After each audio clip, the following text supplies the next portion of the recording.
ఓం భద్రం కర్ణేభిः శృణుయామ దేవాः భద్రం పశ్యేమాక్షభిర్యజత్రాः స్థిరైరంగైస్తుష్టువాదంసస్తనూభిः వ్యసేమ దేవహితంయదాయుः స్వస్తి న ఇంద్రో వృద్ధశ్రవాः స్వస్తి నః పూషా విశ్వవేదాः స్వస్తి నస్తార్షో అరిష్టనేమిः స్వస్తి నో బృహస్పతిర్దధాతు.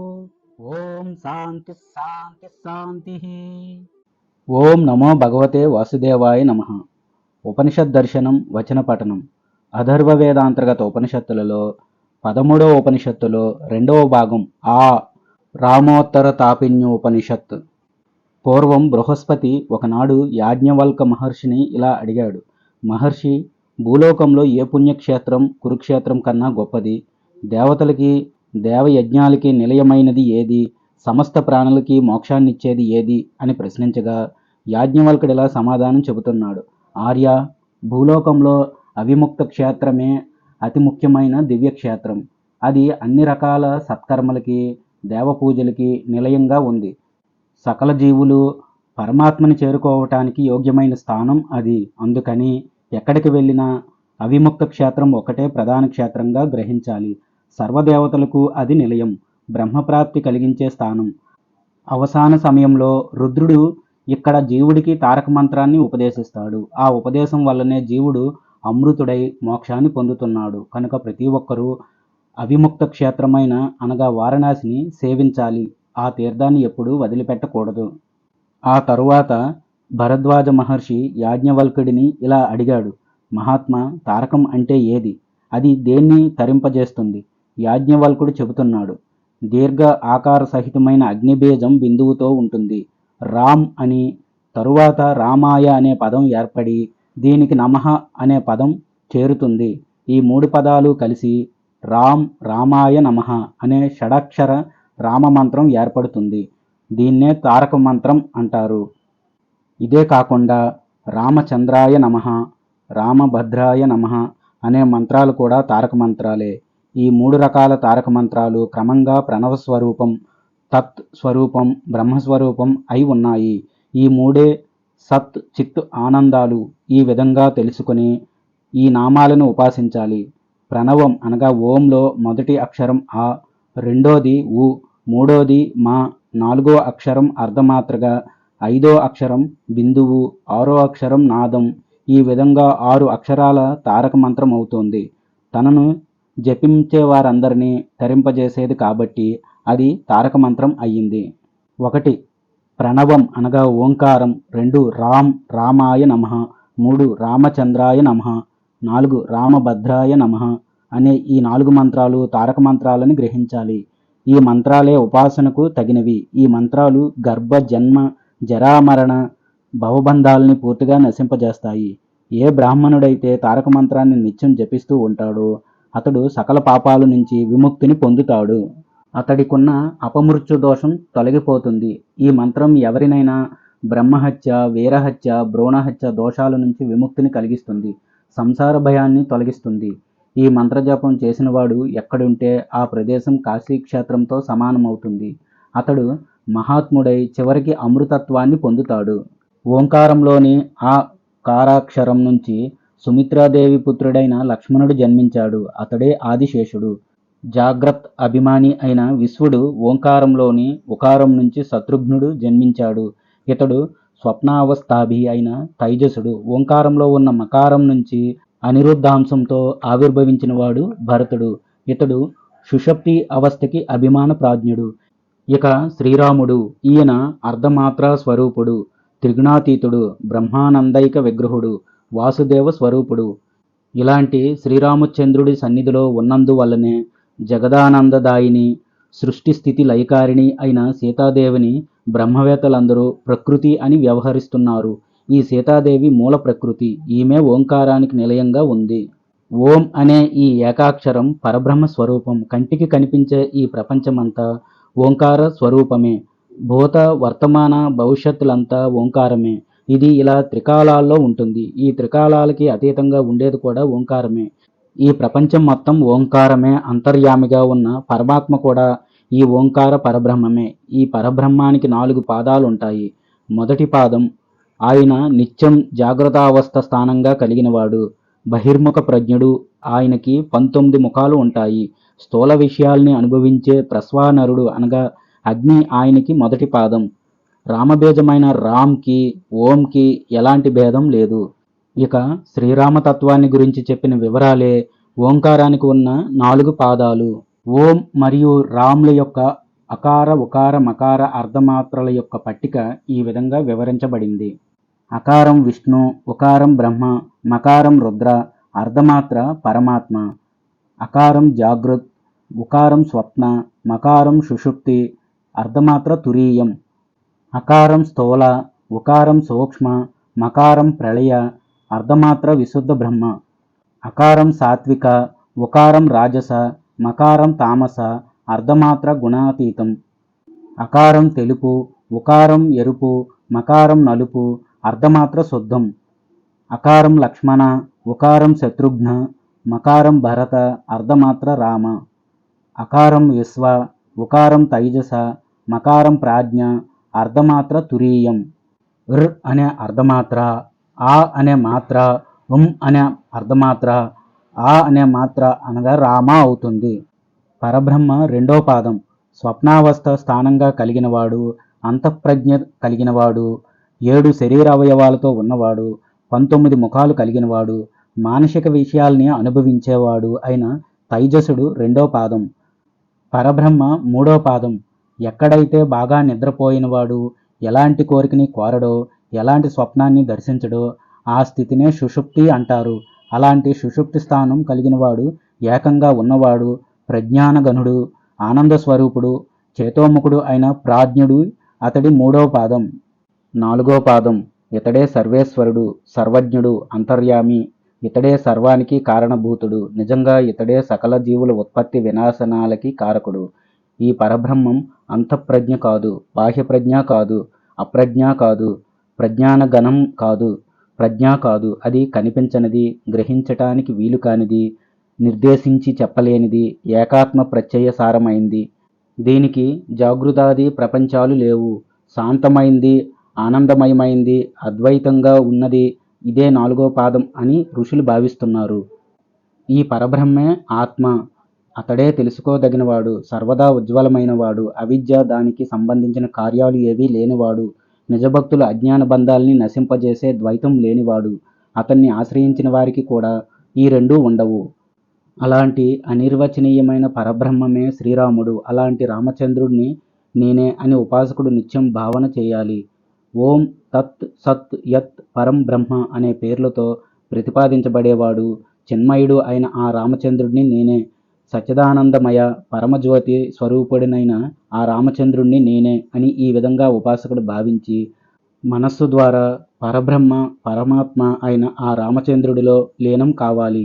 ఎవడైతే సర్వదా తాను రామచంద్రుడినని తాత్వికంగా భావిస్తుంటాడో అతడు సంసారంలో ఉన్న సంసారి కాడు. నిశ్చయంగా అతడు రామచంద్ర స్వరూపుడే. ఈ విషయాన్ని తెలుసుకున్నవాడు మోక్షాన్ని పొందుతాడు అని యాజ్ఞవల్కుడు బోధించాడు. తరువాత అత్రి మహర్షి యాజ్ఞవల్కుడిని ఇలా అడిగాడు: మునీశ్వర, అనంతమైనవాడు, అవ్యక్తమైనవాడు అయిన పరమాత్మను ఏ విధంగా తెలుసుకోవాలి అని. యాజ్ఞవల్కుడు చెబుతున్నాడు: అవ్యక్తుడైన పరమాత్మ అవిముక్త క్షేత్రం అనగా వారణాసిలో ఉంటాడు. ఆయన్ని అక్కడే ఉపాసించాలి. ప్రశ్న: అవిముక్త క్షేత్రం ఎక్కడుంది? యాజ్ఞ: అది వారణాసికి మధ్య భాగంలో ఉంది. అత్రి: వరుణ, అసి ఎక్కడున్నాయి? యాజ్ఞ: అన్ని ఇంద్రియాల దోషాల్ని నశింపజేసేది వరుణ, ఇంద్రియజనిత పాపాలను పోగొట్టేది నాసి. కనుబొమ్మల మధ్య భాగానికి నాసికకు అనగా ముక్కుకి కలిసిన సంధి ఇడా పింగళ నాడులు కలిసిన ప్రదేశంలో ఉంది. ఇది ద్యులోకం కన్నా శ్రేష్టమైన జ్యోతిర్మయ పరంధామానికి సంధిగా ఉంది. బ్రహ్మవేత్తలైన వారు ఈ సంధి ప్రాంతాన్నే సంధ్యాదేవతగా ఉపాసిస్తున్నారు. అందుకే ఉపాసకులు అవ్యక్త పరబ్రహ్మ అయిన శ్రీరాముడిని అవిముక్త క్షేత్రంలో అనగా కనుబొమ్మల మధ్య ప్రాంతంలో భావించి ఉపాసించాలి. ఎవడైతే పైన తెలిపిన విధంగా అవ్యక్త పరబ్రహ్మ ఉపాసనని అవిముక్త క్షేత్రమైన వారణాసి అనగా కాశీక్షేత్రంలో, ఆధ్యాత్మిక వారణాసి అయిన తన కనుబొమ్మల మధ్య ప్రాంతంలో భావిస్తూ ధ్యానిస్తున్నాడు, అతడు ముక్తిని పొందుతాడు. ఆ అవిముక్త క్షేత్రం ఉపాసకుడికి పరబ్రహ్మతో శాశ్వత సంబంధం కలిగిన బ్రహ్మజ్ఞానాన్ని బోధిస్తుంది. ఆ అవిముక్త క్షేత్రంలోనే అవ్యక్త పరిపూర్ణానందైక చిన్మయ విగ్రహమైన పరబ్రహ్మం ప్రతిష్ఠితమై ఉంది. ఈ విషయాన్ని తెలుసుకోవటాన్నే ఆత్మజ్ఞానం అంటారు. తరువాత అత్రి మహర్షితో యాజ్ఞవల్కుడు ఇలా చెబుతున్నాడు. పూర్వం ఒకనాడు వృషభధ్వజుడైన పరమేశ్వరుడు కాశీక్షేత్రంలో వేలాది మన్వంతరాల కాలం జపం చేసి హోమ ఆర్చనలతో శ్రీరాముడిని ఉపాసించాడు. అప్పుడు రామచంద్రుడు ప్రసన్నుడై శివుడితో ఈ విధంగా చెప్పాడు. శంకర, నీ కోరిక ఏదో చెప్పు, నీకు దాన్ని ప్రసాదిస్తాను అన్నాడు. ఈశ్వరుడు రాముడితో ఇలా అన్నాడు. రామ, కాశీక్షేత్రంలో ఉన్న మణికర్ణిక ప్రాంతంలో కానీ, నా కాశీపట్టణంలో కానీ, గంగా తీరంలో కానీ ఎవడైతే దేహత్యాగం చేస్తాడో అతడికి నీవు మోక్షాన్నివ్వాలి. ఇంతకన్నా నాకు మరో వరం అక్కర్లేదు. రాముడు చెబుతున్నాడు. ఈశ్వర, నీవు కోరినట్టే ఈ పవిత్ర వారణాసిలో ఏ భాగంలోనైనా మానవులే కాదు క్రిమికీటకాలు కూడా మరణించినా చాలు, వెంటనే అవి మోక్షాన్ని పొందుతాయి. దీనికి సందేహమే లేదు. నీ స్థానమైన ఈ అవిముక్త క్షేత్రంలోని సకల జీవులకి మోక్షాన్ని ప్రసాదించటం కోసం నేను అక్కడ ఉండే పాషాణాల్లో ప్రతిమల్లో నివసిస్తాను. నా షడక్షర మంత్రమైన రామ్ రామాయ నమఃతో భక్తిపూర్వకంగా ఎవడు నన్ను పూజిస్తాడో అలాంటి వాడిని బ్రహ్మహత్యాది పాపాల నుంచి సంపూర్ణంగా విముక్తుడిని చేస్తాను. నీవు విచారించవద్దు. నీ నుంచి కానీ బ్రహ్మ నుంచి కానీ ఎవడు ఈ షడాక్షర రామమంత్రాన్ని ఉపదేశం పొందుతాడో అతడు జీవించి ఉండగానే ఆ మంత్రాన్ని సిద్ధింపజేసుకుంటాడు. అతడికి మరణానంతరం భవబంధాలు తొలగిపోతాయి. శంకర, మరణావసానంలో ఏ జీవికైనా అతడి దక్షిణ కర్ణంలో నీవు స్వయంగా రామమంత్రాన్ని ఉపదేశిస్తే ఆ జీవి నిశ్చయంగా మోక్షాన్ని పొందుతాడు. ఈ విధంగా రామచంద్రుడు శివుడికి వరాన్నిచ్చాడు. అప్పుడు భారద్వాజుడు యాజ్ఞవల్కుడితో ఇలా అన్నాడు. మహర్షి, శ్రీరాముడు ఏ మంత్రాలతో స్తుతిస్తే ప్రసన్నుడై స్వస్వరూపాన్ని చూపిస్తాడో అలాంటి మంత్రాలను బోధించండి అని. యాజ్ఞవల్కుడు చెబుతున్నాడు. మునీశ్వర, శివుడికి వరాన్ని ప్రసాదించిన రాముడు ఆ సందర్భంగా కాశీక్షేత్ర మహిమను గురించి ఏ విధంగా బోధించాడో అదేవిధంగా ఒకప్పుడు బ్రహ్మకు కూడా బోధించాడు. ఆనాడు ఆయనకి చేసిన ఉపదేశం ప్రకారం బ్రహ్మదేవుడు ఇప్పుడు నేను చెప్పబోయే గద్య అనగా ప్రార్థనతో రాముణ్ణి స్తుతించాడు. విశ్వరూపధరుడు, మహావిష్ణు స్వరూపుడు, అనామయుడు, నారాయణుడు, పరిపూర్ణానంద విజ్ఞానమూర్తి, పరబ్రహ్మ స్వరూపుడు అయిన శ్రీరామచంద్ర పరమేశ్వరుడిని మనస్సులో భావన చేస్తూ బ్రహ్మ ఈ విధంగా స్తోత్రం చేశాడు.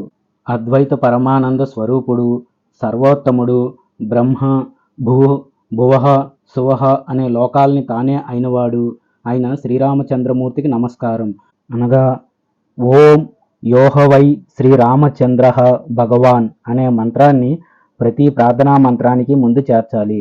చివర్లో భూర్భువస్తస్మై నమో నమః అని చేర్చాలి.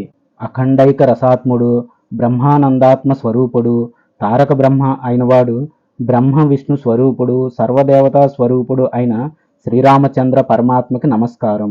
ఎవడైతే సర్వవేదాలు, సర్వశాస్త్రాలు, వాటి శాఖలు, పురాణాలు తన స్వరూపంగా కలిగి ఉన్నాడో ఆ శ్రీరామచంద్రమూర్తికి నమస్కారం. జీవాంతరాత్మగా ఉన్నవాడు, సర్వభూతాలకి అంతరాత్మ అయినవాడు, దేవాసుర మనుష్యాది భావస్వరూపుడు, యమ అంతక స్వరూపుడు, మృత్యురూపుడు, అమృత పంచమహాభూత స్థావర జంగమాత్మక స్వరూపుడు, పంచాగ్నిమూర్తి, సప్త మహావ్యాహృతి స్వరూపుడు, విద్య, సరస్వతి, లక్ష్మి, గౌరీ మూర్తి, జానకి స్వరూపుడు, త్రైలోక్య రూపుడు, సూర్య సోమమూర్తి, నక్షత్ర నవగ్రహ అష్టలోకపాల, అష్టవసు, ఏకాదశ రుద్ర, ద్వాదశాదిత్య, భూత భవిష్యత్ వర్తమానకాల స్వరూపుడు, ఈ బ్రహ్మాండమంతా వ్యాపించినవాడు, హిరణ్యగర్భ రూపుడు, ప్రకృతి స్వరూపుడు, ఓంకార రూపుడు, ప్రణవంలోని నాలుగోదైన అర్ధమాత్రా రూపుడు, పరమపురుషుడు, మహేశ్వరుడు, మహాదేవుడు, ఓం నమో భగవతే వాసుదేవాయ మంత్రస్వరూపుడు, శ్రీ మహావిష్ణురూపుడు, పరమాత్మ, విజ్ఞానాత్మ, అద్వైత పరమానందాత్మ, సచ్చిదానంద అద్వైత చిదాత్మ అన్నీ తానే అయిన ఆ శ్రీరామచంద్ర పరమాత్మకు నమస్కారం. బ్రహ్మదేవుడు స్వయంగా చెప్పిన ఈ 47 మంత్రాలతో నిరంతరం శ్రీరామచంద్రుడిని స్తోత్రం చేసినవాడు ఆయన దర్శనాన్ని పొందుతాడు. అతడికి మోక్షం లభిస్తుంది. తరువాత యాజ్ఞవల్క మహర్షి దగ్గరికి భరద్వాజుడు వచ్చి ఇలా అడిగాడు. భగవంత, శ్రీరామ మంత్రరాజు మహత్యం ఎలాంటిది? దయచేసి తెలియజేయి అని ప్రార్థించాడు. యాజ్ఞవల్కుడు చెబుతున్నాడు. స్వయం ప్రకాశుడు, పరంజ్యోతి, స్వానుభవంతోనే తెలిసేవాడు, చిన్మయుడు అయిన శ్రీరామచంద్రుడి మంత్రంలోని మొదటి అక్షర రామ్, అది అఖండానందైక స్వరూపం. రెండవది రామాయ, ఇది నిత్యానంద చిదానందాత్మకమైంది. మూడవ పదం నమః, ఇది పూర్ణానందైకమైనది. ఈ మొత్తం కలిపితే రామ్ రామాయ నమః. ఈ దివ్య మంత్రాన్ని సకల దేవతలు, మోక్షం కోరుకునేవారు అందరూ హృదయంలో జపిస్తారు. ఎవడైతే శ్రీరామ మంత్రరాజమైన ఈ షడాక్షరిని జపిస్తాడో అతడు అగ్నిలాగా పవిత్రుడవుతాడు, వాయువులాగా పవిత్రుడవుతాడు. అలాగే ఆదిత్య, చంద్ర, బ్రహ్మ, విష్ణు, రుద్రులులాగా పవిత్రుడవుతాడు. అతడు సర్వదేవతల్ని తెలుసుకోగలడు. సమస్త యజ్ఞాలు చేసిన ఫలం అతడికి లభిస్తుంది. అంతేకాదు ఇతిహాస పురాణాదుల్ని, రుద్రాధ్యాయాన్ని 1,00,000 సార్లు పారాయణ చేసిన ఫలం పొందుతాడు. శ్రీరామచంద్రుడిని స్మరిస్తే చాలు, ఆయన మంత్రరాజాన్ని జపిస్తే చాలు 1,00,000 సార్లు గాయత్రీ మంత్రం చేసిన ఫలితం లభిస్తుంది. 10,000 కోట్ల ఓంకారాన్ని జపించిన ఫలం లభిస్తుంది. ఆ ఉపాసకుడు తన పూర్వం 10 తరాల వారిని, భవిష్యత్తులో 10 తరాల వారిని పవిత్రం చేస్తాడు. అతడు అమృతత్వాన్ని పొందుతాడు. ఈ విషయం గురించి చెప్పే కొన్ని శ్లోకాలు కూడా ఉన్నాయి. ఎంతో గొప్పదైన ఈ శ్రీరామ మంత్రం గురించి గాణాపత్యంలో, శైవంలో, శాక్తేయంలో, సౌరంలో, వైష్ణవంలో ఇంకా చాలా రకాల సాంప్రదాయాల్లో చాలా విపులంగా వర్ణించబడింది. ఈ షడక్షర రామమంత్రం అనాయాసంగా ఫలితాన్నిస్తుంది. కోటి కోటి గుణాధిక్యమైన ఈ మంత్రరాజం గాణాపత్యాది మంత్రాల కన్నా గొప్పది. ఈ షడక్షర మంత్రం సకల పాపాలని పోగొడుతుంది. సకల మంత్రాలకి ఉత్తమమైనది. ఒక రోజులో, మాసం, ఋతువు, సంవత్సరంలో చేసిన పాపాలని, సకల పాపాలని దూదిని అగ్ని దహించిన విధంగా దహిస్తుంది. శ్రీరామ మంత్ర కీర్తన వల్ల సహస్ర బ్రహ్మ హత్యల వల్ల కలిగిన పాపాలు, తెలిసి తెలియక చేసిన పాపాలు, అనంతమైన బంగారం దొంగతనం, గురుతల్ప గమనం లాంటి మహాపాపాలు, కోటి కోటి సహస్రాలైన ఉపపాపాలు నశిస్తాయి. ఈ దివ్యమంత్ర ప్రభావంతో భూత ప్రేత పిశాచ బాధలు, కూష్మాండ గ్రహరాక్షస బాధలు సులభంగా తొలగిపోతాయి. శ్రీరామ షడక్షర మంత్రం ఇహలోకంలో సంపదల్ని, స్వర్గలోకంలో సౌభాగ్యాల్ని, భగవదనుగ్రహాన్ని కలిగిస్తుంది. ఈ మంత్రాన్ని జపం చేస్తే గ్రామాల్లో, అరణ్యాల్లో పశుహింస చేసినందువల్ల వచ్చిన పాపాన్ని, మద్యపానం వల్ల కలిగిన పాపాన్ని తక్షణమే నశింపజేస్తుంది. రామమంత్ర సంకీర్తన వల్ల తినకూడనివి తిన్నందువల్ల కలిగిన పాపం, మిథ్యాజ్ఞానం వల్ల కలిగిన పాపం, శ్రోత్రియం స్వర్గ హరణాదుల వల్ల వచ్చిన పాపం, రత్నాలు దొంగతనం చేయటం వల్ల వచ్చిన పాపం తొలగిపోతుంది. బ్రాహ్మణ, క్షత్రియ, వైశ్య శూద్రుల్ని చంపినందువల్ల కలిగిన పాపం, మోహం వల్ల కలిగిన పాపం, తల్లిని మోసగించినందువల్ల కలిగిన పాపం, అగమ్య స్త్రీ గమనం వల్ల కలిగిన పాపం ఈ శ్రీరామ మంత్రోపాసన వల్ల నశించిపోతుంది. ఈ రామమంత్ర ప్రభావంతో సంచితమైన మహాపాపిష్టి పాతకాలు నశించిపోతాయి.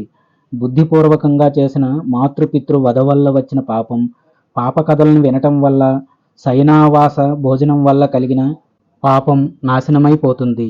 ఈ మంత్రజపం చేసేవాడు తన పాపాలు నశించటానికి ప్రయాగాది తీర్థాలలో చేయమని చెప్పిన వందలాది ప్రాయశ్చిత్తాలు ఆచరించక్కర్లేదు. ఈ జపమంత్రంలోనే అవి తొలగిపోతాయి. భూలోకంలోని సకల పుణ్యక్షేత్రాలలో స్వయంగా బుద్ధిపూర్వకంగా చేసిన పాపాలు కూడా నశించిపోతాయి. కృత్య చాంద్రాయణ వ్రతాలతో కూడా పోగొట్టుకోవడానికి వీలులేని పాపాలు కూడా శ్రీరామ మంత్రానుష్ఠానంతో తొలగిపోతాయి. ఎన్నో రకాల సువర్ణాది దానాలతో కూడా నశించిన పాపాలు రామమంత్ర జపంతో నశించిపోతాయి. శ్రీరామ మంత్ర స్మరణ వల్ల 3 అవస్థల్లో అనగా జాగృత్, స్వప్న, సుషుప్తి బుద్ధిపూర్వకంగా చేసిన పాపాలన్నీ నశిస్తాయి. శ్రీరామ మంత్రోపదేశాన్ని పొందితే చాలు, మూలబంధంగా ఉన్న సమస్త పాపాలు నశిస్తాయి. స్త్రీలు, పురుషులు నియమాలు అతిక్రమించటం వల్ల కలిగిన బ్రహ్మబీజ దోషాలు లాంటివన్నీ రామమంత్ర జపంతో తొలగిపోతాయి. ఏ ఏ దేశాల్లో ప్రజలు శ్రీరామచంద్రుడిని ఉపాసిస్తుంటారో ఆయా దేశాల్లో ఎప్పుడూ దుర్భిక్షాది బాధలు ఉండవు. శాంతుడు, ప్రసన్నాతముడు, క్రోధరహితుడు, భక్తవత్సలుడు అయిన శ్రీరాముడి మంత్రంతో సమానమైన మంత్రం ముల్లోకాల్లో మరొకటి లేదు. రామమంత్రం మొదలుపెట్టగానే అది అనుగ్రహిస్తుంది. ఆ దివ్య మంత్రం ఆయుష్యం, ఐశ్వర్యం కలిగిస్తుంది. ఉపాసకుడికి అంత్యకాలంలో విష్ణు పదాన్ని ప్రాప్తింపజేస్తుంది. ఈ విషయం వేదవృక్కుల్లో తెలియజేయబడింది. వేదాక్షరాల్లో ఈ పరమసత్యం ఉంది. ఈ విషయాన్ని తెలుసుకున్న వాళ్ళు ఎంతో భాగ్యవంతులు. విద్వాంసులైన వారు తమ జ్ఞాన దృష్టితో పరమపదమైన ఆ విష్ణులోకాన్ని సాక్షిగా సర్వదా దర్శిస్తుంటారు. ఇది సత్యం. ఇదే ఉపనిషత్తు. అథర్వ వేదాంతర్గత ఉపనిషత్తులలో 13వ ఉపనిషత్తులో 2వ భాగం ఆ రామోత్తర తాపిన్యోపనిషత్తు సమాప్తం. స్వస్తి. జయ శ్రీరామ.